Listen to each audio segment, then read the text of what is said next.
Alhamdulillah, di malam yang mulia ini sebenarnya saya kurang adab ini. Kurang adabnya sebab Walid ini lebih tua, maunya orang tua dulu yang bicara. Walid pintar tahu kasyaf, Walid saya datang duluan bicara. Jadi Walid datangnya belakangan. Tapi ya marhaban insyaallah. Mudah-mudahan nanti segala kekurangan akan disempurnakan oleh Walid insyaallah. Kepada guru-guru kami yang dirahmati Allah Subhanahu wa Ta'ala, tidak banyak yang bisa kita sampaikan, tapi hadirnya kita di malam yang mulia ini adalah sebagai cerminan bahwa semua yang hadir di sini pada hakikatnya sudah ditentukan oleh Allah Subhanahu wa Ta'ala fil azali, di zaman azali. Tidak akan hadir kemari mereka-mereka yang tidak mendapatkan ketetapan daripada Allah Subhanahu wa Ta'ala. Maka hadirnya kita adalah merupakan sebuah nikmat yang paling agung, nikmat yang paling besar, karena kita hadir untuk membesarkan sosok Nabiullah yang paling agung, asyraful anbiya'i wal mursalin, Nabi yang merupakan paling mulia daripada seluruh para anbiya dan para rasul. Bahkan sekalipun beliau merupakan Nabi penutup khatamul anbiya wal mursalin, tetapi Nabiullah Adam alaihi salam senantiasa bersalawat. Bahkan untuk meminang Siti Hawa pun Nabiullah Adam alaihi salam mesti bersalawat dulu kepada Nabi Muhammad sallallahu alaihi wasallam. Bayangkan ma'asyiral muslimin, para hadirin yang dirahmati Allah Subhanahu wa Ta'ala, sebegitu agungnya Rasulullah SAW, tidak hanya kepada kita sebagai umatnya. Maka kita di malam yang berbahagia ini bersyukur, syukur yang paling besar ketika kita dipilih oleh Allah untuk menjadi umatnya Nabi Muhammad SAW. Menjadi umatnya Nabi Muhammad ditambahkan tidak hanya oleh kita sebagai umatnya, tapi juga oleh para nabi-nabi yang lain. Sejarah disebutkan ketika Nabiullah Muhammad sallallahu alaihi wasallam melakukan Isra dan Mi'raj, ketemu Nabi Musa. Nabi Musa berharap jadi bagian daripada umatnya Nabi Muhammad sallallahu alaihi wasallam. Sebegitu mulianya. Cuman sayang sih, umat Nabi Muhammad hanya memahami, hanya gitu bahwa dengan ulun yang dipilih ya Allah. Mereka tidak paham bahwa mereka adalah merupakan insan-insan pilihannya Allah Subhanahu wa Ta'ala.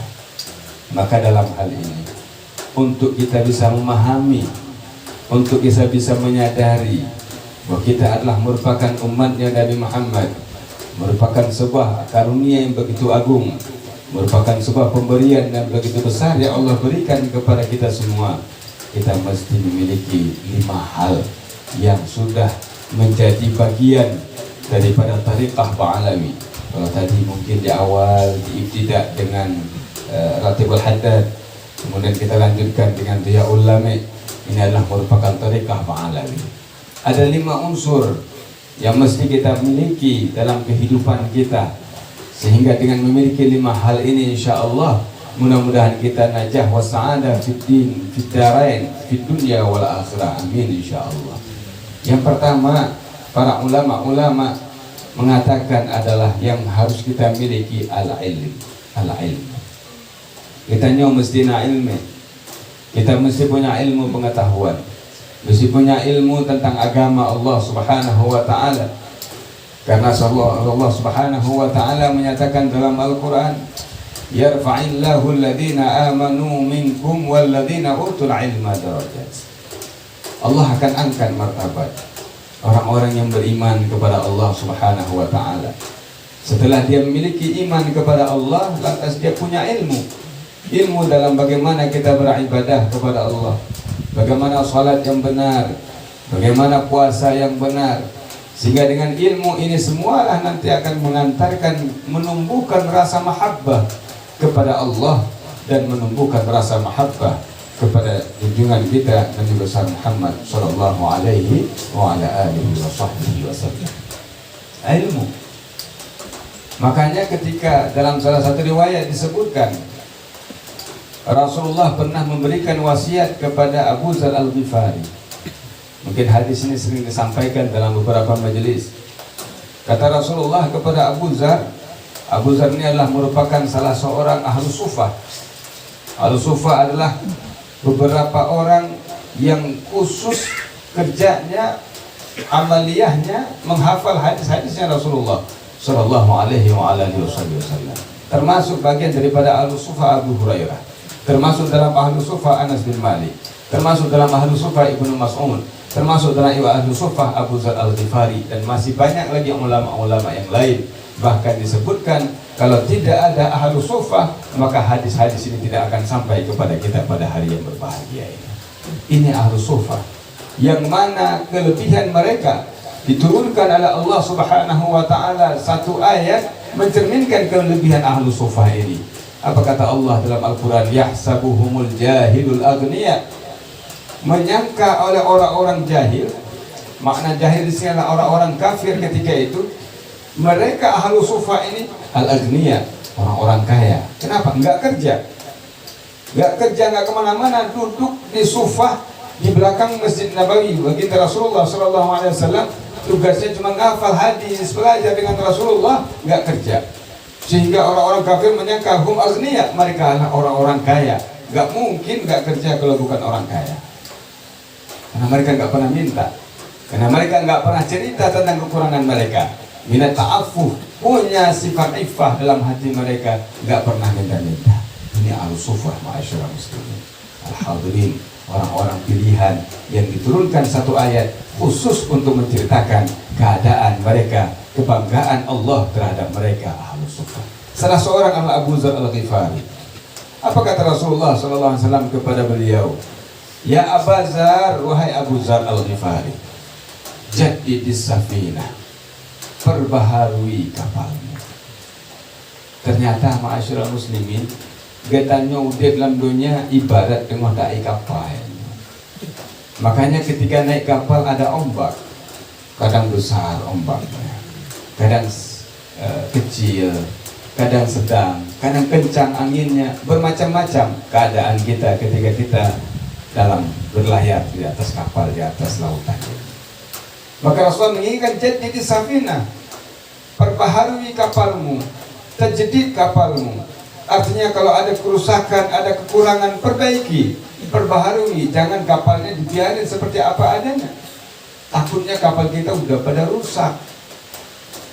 Maka di sini sinyal yang dimaksudkan oleh baginda Rasulullah adalah kita senantiasa memperbaharui keimanan kita.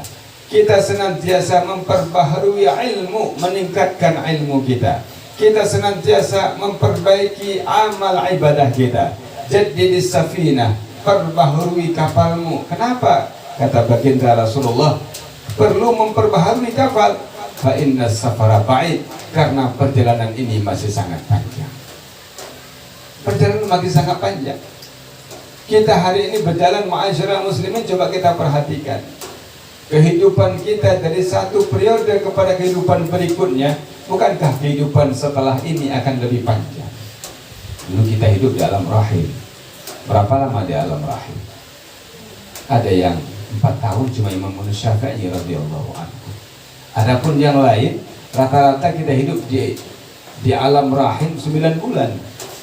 Tapi begitu kita lahir ke alam dunia, maka kehidupan di dunia lebih lama umumnya daripada kehidupan di alam rahim. Untuk kita umat Nabi Muhammad diberikan 63 tahun. Umat-umat yang lain mungkin lebih lama lagi. Sebenarnya 63 tahun ini alhamdulillah nggak kelamaan di dunia. Tapi Masya Allah, umat Nabi Muhammad diberikan oleh Allah kelebihan di umur yang singkat, tapi memiliki kualitas yang begitu besar. Coba bayangkan ma'asyiral muslimin, kalau setiap kita bisa dapatkan Lailatul Qadar, Masya Allah. Wallahu a'lam apakah kita sudah pernah ketemu. Tapi andai kata Allah berikan nikmat yang agung ini untuk bisa ketemu Lailatul Qadar, khairun min alfi syahrin, lebih baik daripada 1000 bulan.